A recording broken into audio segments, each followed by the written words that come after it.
Welcome to Abu Dhabi Talks.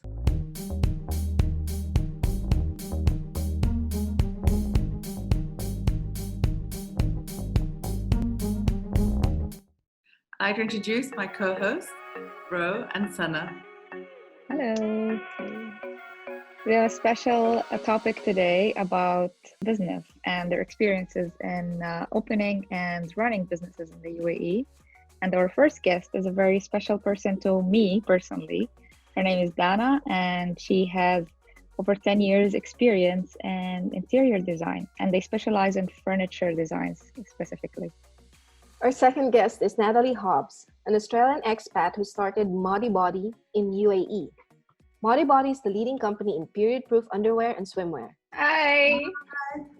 Is it Modi Body? How do you say it? Modi Body? Modi Body. Modified clothing for everybody. Modi Body. Okay. So tell us about the Modi Body.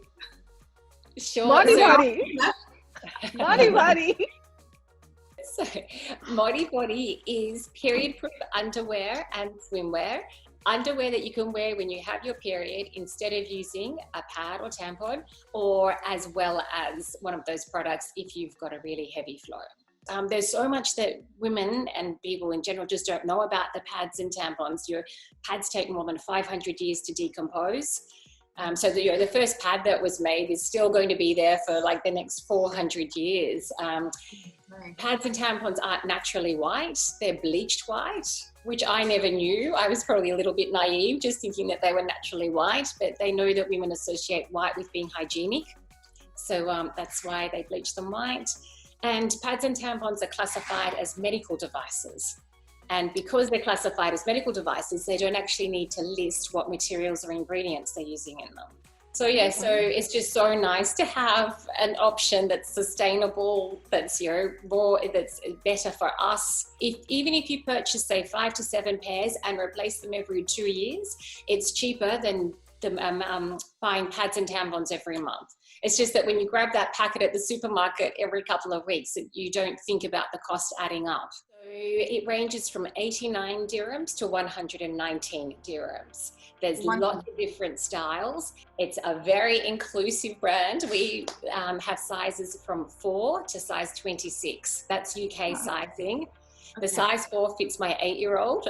She loves to wear her little Modi Body, even though she doesn't need it. We actually work in interior design mostly and interior architecture.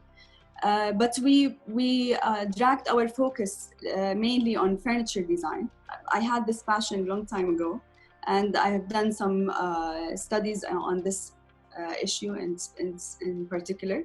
So we decided to specialize in furniture in particular. We start with a concept, and then we reach into a 3D image that resembles the final product. And then the final product is manufactured upon the selected materials from our sample library, where we have like marbles, wood, metals. All of the finishes are available in our showroom office in Dubai. And we also work on hospitality projects, not only residential. So we have worked on hotels and cafes as well. We already have an inventory because we have done like a big number of projects with so many items, assorted items. So we have our own furniture library in the time being. We started to design bespoke pieces, like each client with his own piece, like upon their desire of size or function or color or feel or whatever. And now we have our own furniture inventory, original designs, all included are in the master catalog, ranging from small items like side tables into coffee tables, dining tables, reaching to built-in TV sets and wall units. Especially in the era that we're living in, where like social media is flooded with images, and people are always wanting to have their best images at home. Like they want the luxurious feel maybe, or the boho style, or all of these styles that they see on social media and on Pinterest or Instagram or all the other social media. And all of these things, it's hard to find in the market, like in an easy way. You have to search a lot, and sometimes you might find a nice piece, but it's not in the finish that you like, or maybe it's not in the proper size. So this is what differentiate the custom-made furniture or the bespoke furniture. When did you start? Okay, actually we started the company in 2013. We started in 2013. I already had experience in working in architecture at that time. And then we decided to have our own company. It's not me alone, it's me and my spouse. So it's our own company of interior design and interior architecture and furniture design, along with executing the work. Late one night, scrolling through Facebook, I saw an ad for period-proof underwear. And up until that point, I had never heard of period-proof underwear and was just so amazed by the concept, and particularly how much better it would be for the environment. And so then started doing lots of research and found that it's actually been around, Body's now been around for 7 years. It was one of the first companies to make period-proof underwear. And Body kept coming in at #1 for a lot of the peer reviews when comparing different brands of Body of period-proof underwear. And when I found out Body was Australian, I thought, okay, that's what I want to do. I want to bring Body to the UAE. How did you start your business here? Like, what was the process for you? Sure. So I had been to a couple of networking presentations and meetings. There's a lot on offer here in the UAE for running your own business. I think it's amazing. So I'd heard from a few speakers about the process. You would apply for your license, and that they say it's relatively easy here in the UAE, and some parts are. But I did it myself. Instead of going through one of the agencies, I went to one of the free zones, Shams, directly, and applied for my license through them. And that was relatively easy. I remember at the time thinking, wow, I've now got my license, I'm ready to go. But that's really only the very first step. Because then once I had my license, I was then able to apply for a company bank account. And that's not easy here. There's a lot that charge very high fees. You have to have a minimum monthly balance of 50,000 dirhams. And obviously that's not going to be possible for a lot of new businesses. But did my research, found a bank where you didn't have to have a high minimum balance and with low fees. And I applied, and that was an 8-week process to get the company bank account set up. And until you've got that company bank account, you're very limited in what you can do. Working with a courier, getting a credit card payment portal on your website. So once the bank account was approved, that's when I was then able to work with a courier and get the credit card payment portal set up. We have to always put in mind that in Dubai, establishing your own company, it's not a complicated issue.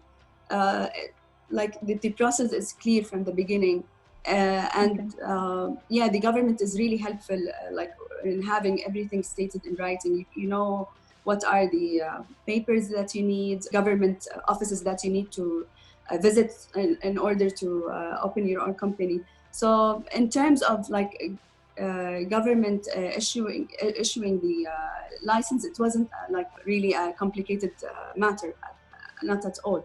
Yeah, from what I've seen, that you can do it online on the website, over a day or something. Yes, and it's not really, and they are very helpful. When you go to the 7 years ago when you set up, so I expect it's even better now. Of course, now it's even better, I'm sure. Yeah. What was the biggest challenge for you when you started your business? I think now mostly the biggest challenge is the financial challenge, where you have to really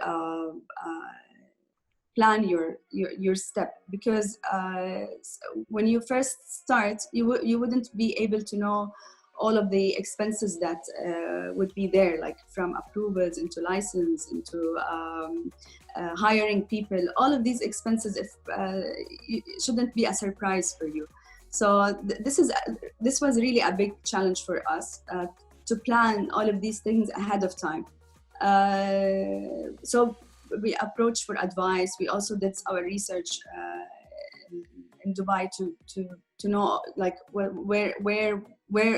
is the biggest expense going. So like from renting an office, the location of the office is very important for you and for your exposure for your clients.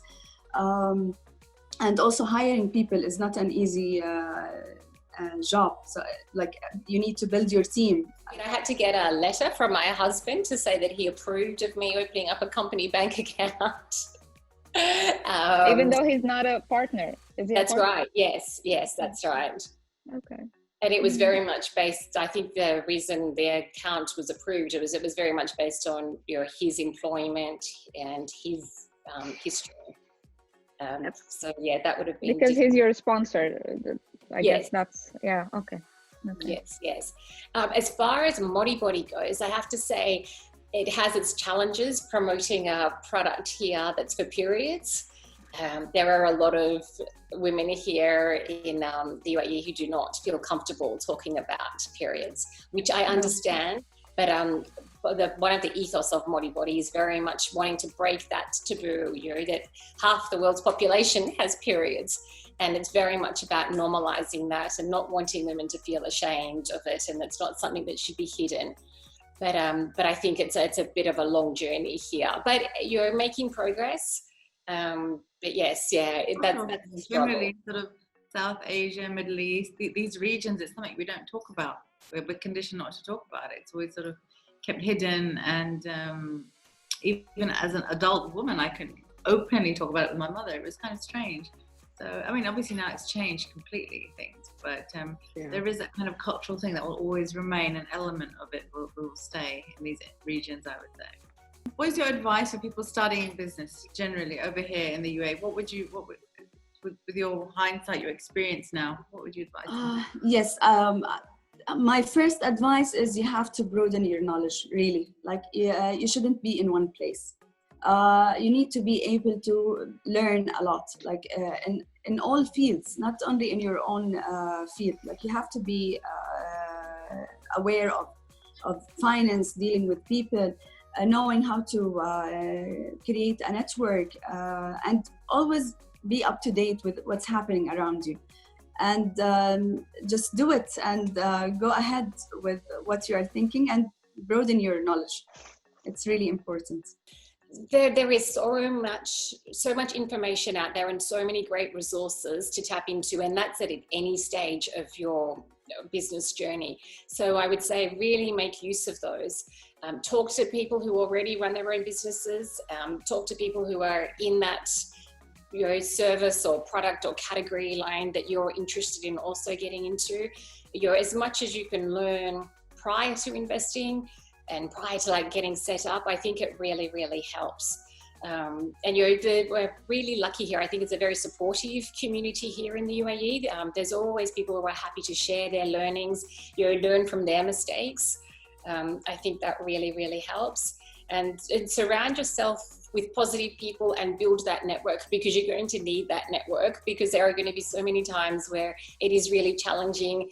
Something doesn't go to plan. And I think if I didn't have that network, there was times when I thought, no, I'm not doing it anymore. But you've got the people there to say, no, and they remind you of all the positives and help with that outlook. So having that network, and also to celebrate the little wins, the small wins and the big wins, it's really nice to be able to share that. Thank you so much, Dana. Thank you so much, Very Dana. nice to catch up. It was very nice to talk to you all, ladies. Yes. It was really nice. Thank you so much for your time. Oh, thank you so much for inviting me. Thank you so much. See you guys next Thursday. Bye.